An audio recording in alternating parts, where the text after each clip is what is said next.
시청자 여러분 안녕하십니까? 들매곡간입니다.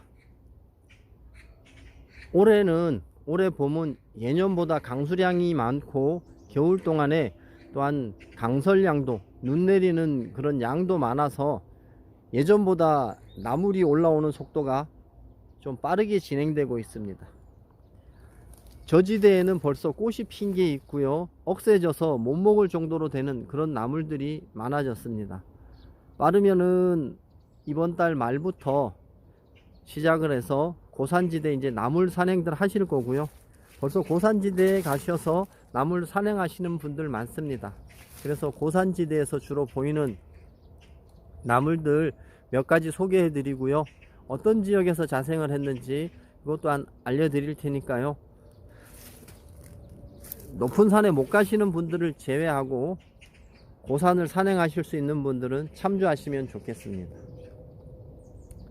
놀이터의 병풍쌈은 벌써 꽃이 피려고 꽃대가 이제 한 번 더 이렇게 밀어 올리고 있습니다. 병풍쌈은 어마어마하게 크기 때문에 만나시면 눈에 확 들어옵니다. 확 들어오는데 그래도 좀 작은 것들이 보일 때는 주변에 도깨비 부채라는 게 또 있거든요.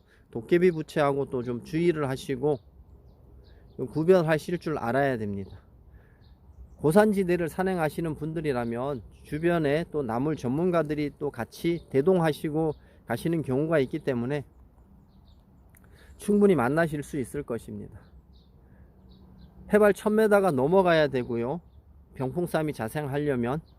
그리고 북서쪽이나 북동쪽 경사면을 찾으셔야 만나실 수가 있습니다. 해가 많이 드는 남쪽, 남동쪽이나 완전히 남쪽 경사면에서는 병풍쌈 만나기 어렵다는 거 꼭 참조하시고요. 1000m 이상 고지대를 가셔야 됩니다.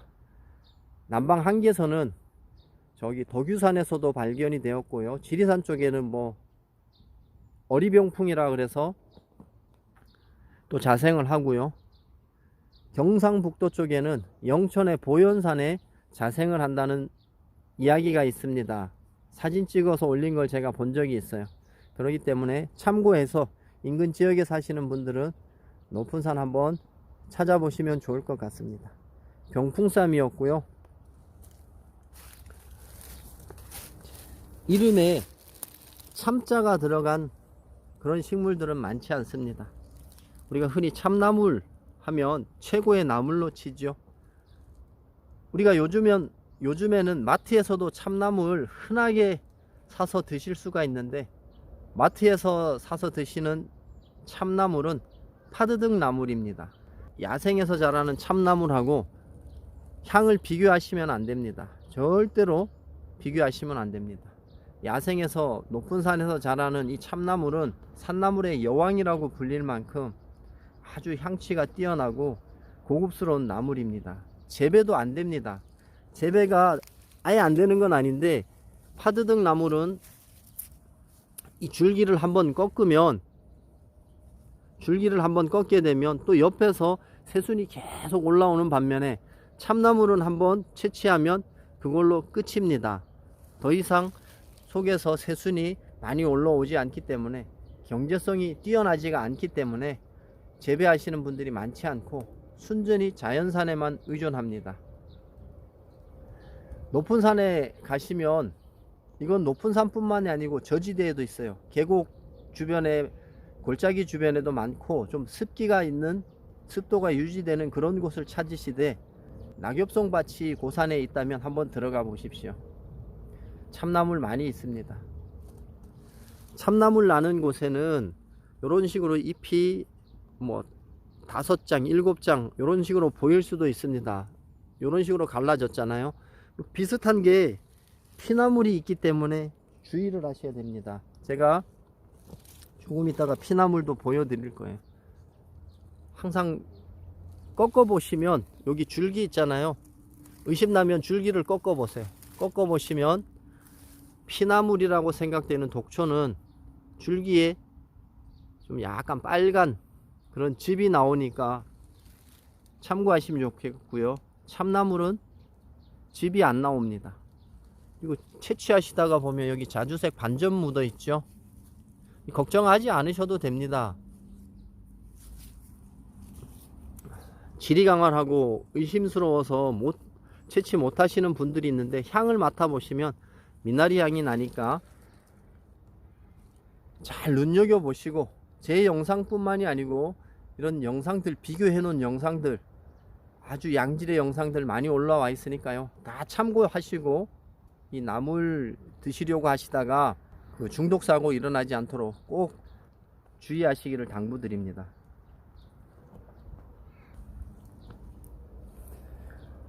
옆에 참당귀 많이 컸죠. 많이 컸고, 참당귀는 이렇게 좀 성장한 것도 연합니다. 고산지대에는 말할 것도 없고, 산에 가시면서 이런 이제 아주 부드러운 거는 꺾어서 입에 씹고 다니면 갈증 해소해도 되고요, 물을 마시게 되면 그 청량감이란 이루 말할 수가 없습니다. 참당귀하고 지리강활, 개당귀하고 구분하실 때는 이 참당귀나 바디나물은 잎에 이 배열되는 그 순서가 조금 어딘가 모르게 아주 깔끔하게 생기지를 않았습니다. 하지만 지리강활은 아주 정형화되어 있고 잎이 9장씩 딱딱 맞게끔 그런 식으로 되어 있으니까요, 제가 영상 만들어 놓은 거 있으니까 한번 참조하시고, 참당귀는 줄기 부분에 이런 자주색이 묻는 반면에 잎이 갈라지는 이런 부분에는 복판에는 반점이 없습니다. 자주색 반점이 여기 복판에 묻는 경향이 있어요. 지리강화는 그런 것도 참조하시고, 드시기 전에는 꼭 전문가와 한 번쯤은 상의해 주시기를 부탁드리고요. 참당귀는 영동지방 그리고 강원도 북부지방을 가야 많이 볼 수가 있습니다. 저쪽이 영남 알프스라고 부르는 가지산 쪽에서도 자생을 하는 모양이에요. 우리 구독자님께서 사진으로 확인을 요청하셨는데 참당귀더라고요. 그리고 요 식물 외우산풀입니다. 지리강화를 닮았는데 전혀 반점이 묻어 있지 않습니다. 전혀 반점이 묻어 있지 않고 지리강화를 가장 많이 닮았어요. 요 외우산풀, 강원도 지역에서는 누리대라고 부르고요, 상당히 선호하는 그런 나물입니다. 줄기가 전부 다 초록색이에요. 골이 져 있고요, 밑에 이제 뿌리에서 올라온 것들은 골이 져 있고, 기둥으로 서 있는 것들은 골이 안 져 있습니다. 그냥 원통형이에요. 그리고 줄기에 자주색이 전혀 묻어 있지 않다는 거, 그거 기억하시고,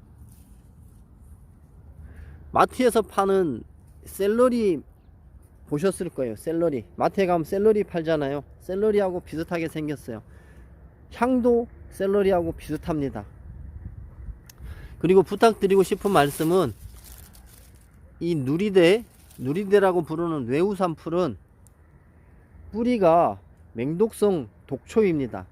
뿌리는 드시면 응급실에 실려갈 수도 있어요. 생긴 게 뭐 전호라든가 잔대, 도덕 이런 식으로 비슷하게 생겼거든요. 당귀 뿌리도 그렇고 사냥감 뿌리들이 거의 비슷비슷하게 생겼는데, 외우산풀은 지상부만 먹어야지 뿌리까지 드시면 응급실에 실려갈 수 있습니다. 독성이 상당히 강하니까 주의하시고요. 이 누리대는 아무데 가면 있는 게 아니고 등산로를 따라 저기 정상 부위까지 가셔서 그 능선에서 한 10m 내외 양쪽을 살피셔야 볼 수 있는 것이 누리대입니다. 여기는 곰치, 산나물의 제왕이라고 부르죠. 우리 대한민국 분들이 가장 선호하는 나물이 곰치일 것입니다. 제가 이렇게 곰치라고 설명을 드리면 또 밑에다가 댓글 다시는 분이 있을 거예요. 아, 곤달비인데 왜 곰치라고 하냐고. 그건 중요하지 않습니다. 초보자분들은 이게 곰치인지 곤달비인지 구분하기 힘들어요. 곰치인지 동이나물인지도 구분하기 힘든데, 거기다가 곤달비를 구분해라, 뭐 넘치라는 명칭은 없습니다.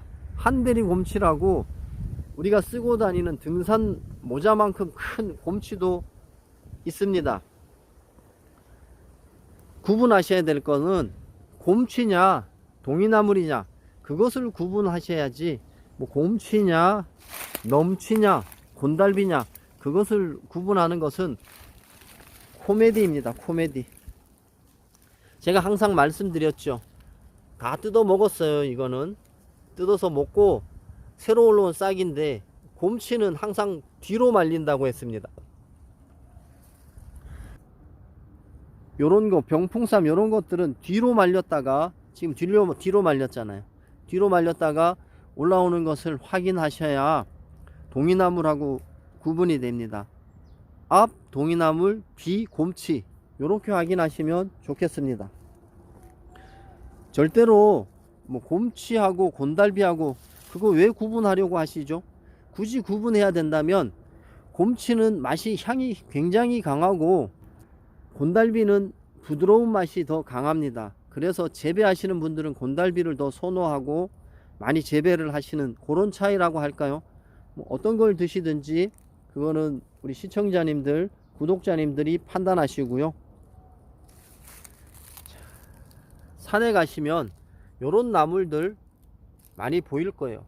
하늘 말라리가 이렇게 잎이 한 장으로 올라오고요. 두 장씩 올라오는 것도 있을 겁니다. 비슷한 게 상당히 많아요. 요거는 제가 울릉산마늘을 씨앗을 발화시켜 가지고 곳곳에다가 심어 놓고 있습니다. 요거는 무늬종이네요. 그죠? 여기도 무늬종이고요. 한 가지 부탁 말씀 드리고 싶은 것은 해발 1000m가 넘어가야 가끔씩 아주 식생이 좋은 곳에서 보이는 것이 산마늘입니다. 제가 이거 울릉산마늘이라고 말씀드렸는데, 우리나라에는 산마늘도 두 종류가 자생을 합니다. 지금 우리가 마트에서 재배되어서 사 먹는 산마늘은 전부 다 울릉산마늘, 명이나물이거든요. 울릉도 지방에서 자생한다고 해서 울릉산마늘이라는 정식 명칭이 붙었습니다. 많은 분들이 명이나물로 알고 먹는 그 나물입니다. 그리고 내륙에서 오대산이나 저기 태백산, 한백산 이쪽 높은 산, 아주 고산지대에서 자라는 내륙종 산마늘이 있습니다. 이건 그냥 산마늘이라고 부릅니다. 이 내륙에서 자라는 산마늘은 거의 보기가 힘들어요. 로또 1등 맞기보다도 더 힘들다고 봐야 됩니다. 아주 산을 잘 타는 신만이 분들이나 약초를 오래 채취하러 다니신 그런 약초하시는 분들을 제외하고 일반인들이 보기라는 굉장히 힘들어요. 그리고 저지대에서는 보기가 힘들고요. 또 한 가지 비슷한 식물 중에 독초인 은방울꽃이 있습니다. 상당히 중요한데 제가 은방울꽃 보여드릴게요. 나물이 많아서 이럴 때는 이제 발 디디는 것도 조심해야 됩니다. 곳곳에 어린 병풍쌈이 심겨져 있어 가지고요. 고산지대에 가시면 이 은방울꽃이 있습니다. 은방울꽃은 두 장씩 올라와요. 딱 양쪽으로 이렇게 펼쳐지면서 올라오는데, 밑에 쪽에 약간의 색이 묻어 있지만 그렇게 빨간색이 묻어 있지는 않습니다. 아주 진한 자주색이 아니죠. 그리고 양쪽으로 갈라지는 두 장의 잎이 펼쳐지고요. 또 한 가지, 다른 뭐 둥글레 한번 보십시오. 둥글레는 끝이 뭉툭하죠. 은방울꽃은 펜촉같이 아주 뾰족합니다. 산마늘은 고산지대에서만 자생을 합니다. 하지만 은방울꽃은 1000m가 넘는 고산지대에서도 자생을 합니다. 그래서 산마늘하고 은방울꽃하고 주의하시라고 항상 전문가들이 이야기하고 또 이야기하는 것입니다. 등산하시다가 입장 2장짜리 먹음직도 하고 보암직도 한 요런 나물 만나시면 뜯어갖고 한번 냄새 한번 맡아보세요. 산마늘이라면 마늘 향이 강하게 납니다. 내륙에 자라는 산마늘은 그 향이 더 강해요. 하지만 은방울꽃은 냄새가 전혀 안 납니다. 꼭 확인하시고요. 의심나면 드시기 전에 전문가들하고 꼭 한번 상의를 한번 해주셨으면 좋겠습니다. 그리고 이제 높은 산에도 가면 골짜기 있잖아요. 골짜기 주변에 가면 이렇게 큰 대형의 잎을 가진 식물을 보셨을 거예요. 길쭉하게 올라와서. 잎을 잘 보세요. 박쥐가 날아다니는 모습을 하고 있다고 해서 박쥐 나물로 부릅니다.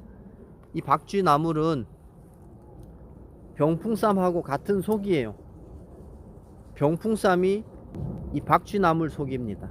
박쥐 나물 속에 병풍쌈이 속해 있는 것인데, 병풍쌈은 생으로 먹을 수가 있잖아요.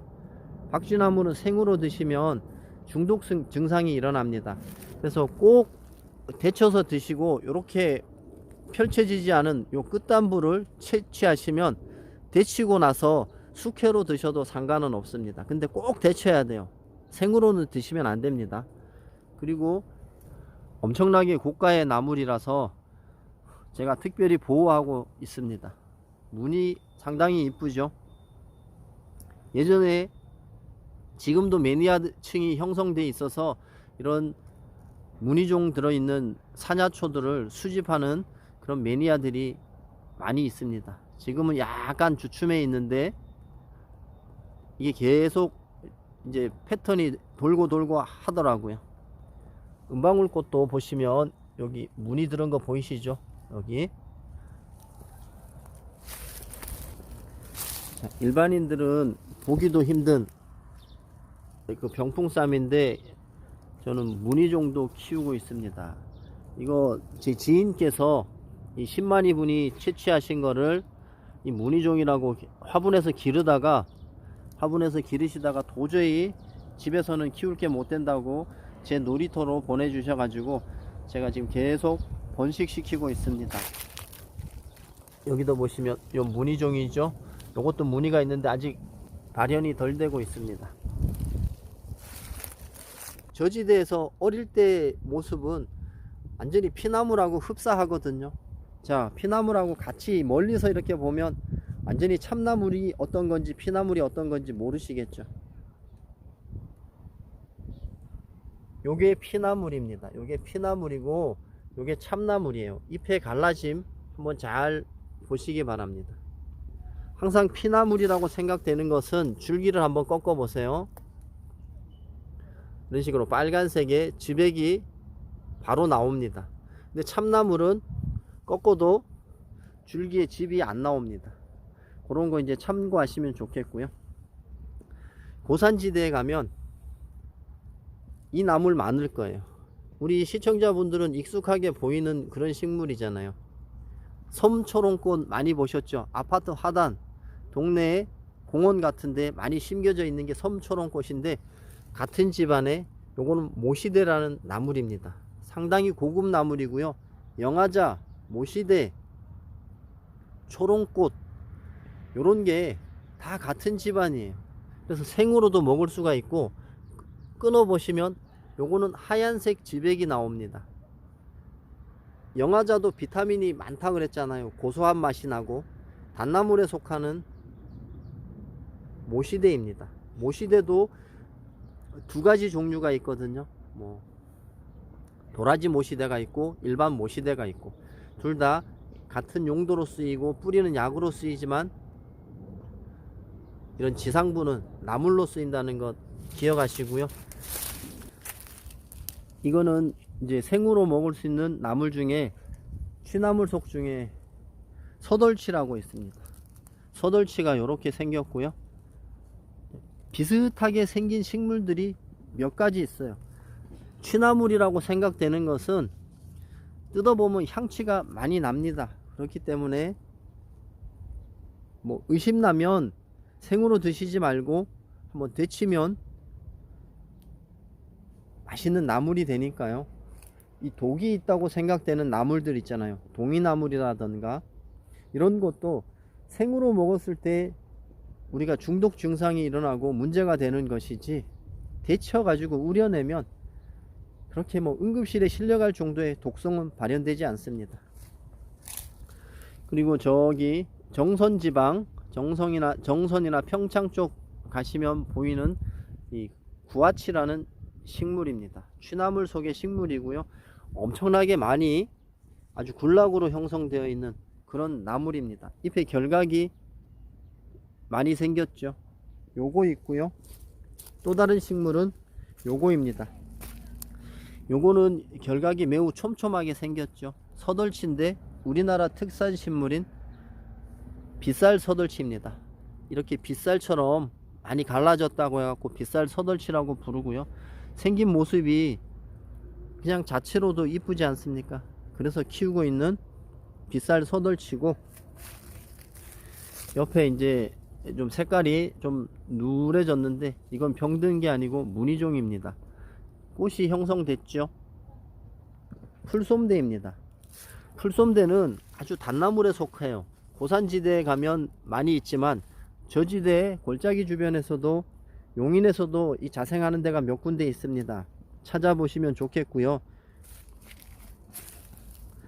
풀솜대는 지장나물, 그리고 꽃이 폈을 때 흰 꽃이 이렇게 많이 피잖아요. 흰 꽃이 뭉쳐서 이렇게 피니까 저기 경기도 일부 지역에서는 이것을 이밤나물이라고 부르더라고요.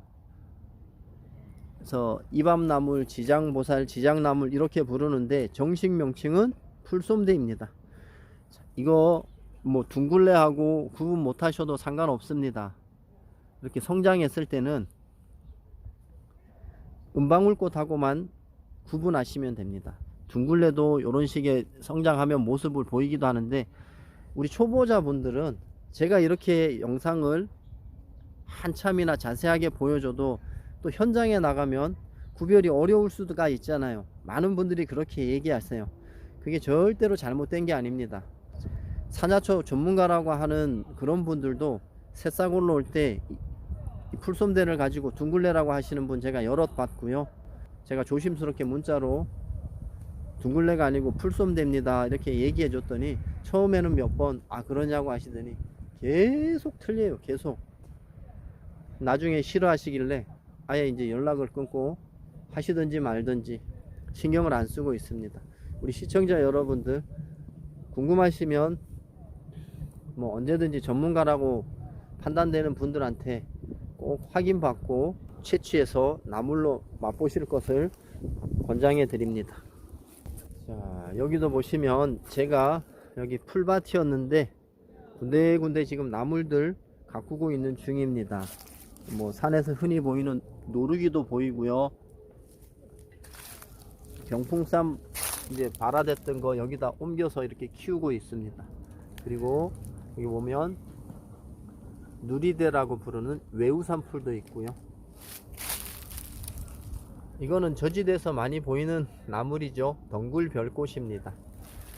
그리고 제 놀이터에는 삼지구엽초가, 이것은 여기서 자생하는 식물입니다. 제가 뭐 옮겨 심거나 한 게 아니고 용인 지역 산에, 야산에 삼지구엽초가 군데군데 많이 있습니다. 찾아보시면 좋을 듯 합니다. 그리고 여기에 뭐 운 좋으면 이런 것도 보일 수가 있습니다. 이거 뭔지 아시는 분들은 아실 거예요. 요거 이런 것도 제가 씨앗을 개갑시켜서 이렇게 뿌려 놓고 관찰하고 하는 중입니다.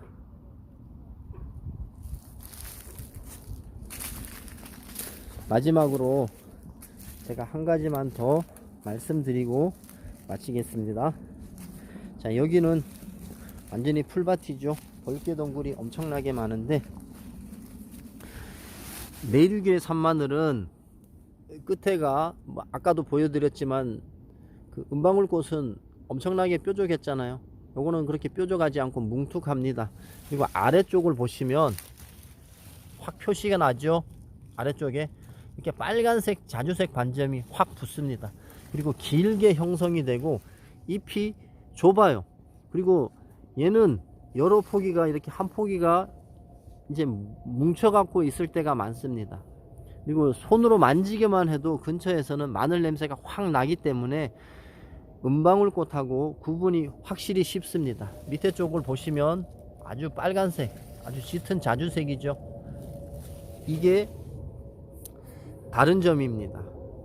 울릉산 마늘은 초봄에 눈 속에서부터 싹대가 올라오기 때문에 지금 시기에는 엄청나게 커졌어요. 벌써 꽃이 핀 울릉산 마늘이 있거든요. 여기 보시면 울릉산 마늘은 벌써 꽃대가 형성됐습니다. 그리고 아래쪽을 보시면 맨 아래쪽에만 이렇게 자주색 반점이 보이지 줄기 전체가 초록빛을 띱니다. 그리고 입장이 엄청 넓고요.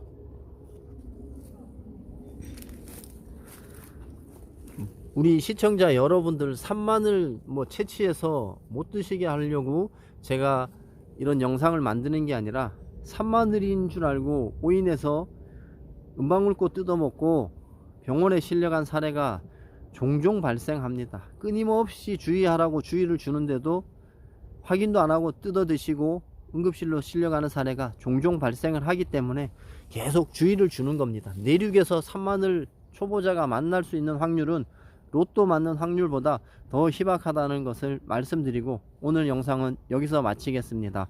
구독과 좋아요는 들매곡간이 영상 제작하는데 큰 힘이 됩니다. 끝까지 시청해 주셔서 감사합니다. 들매곡간입니다.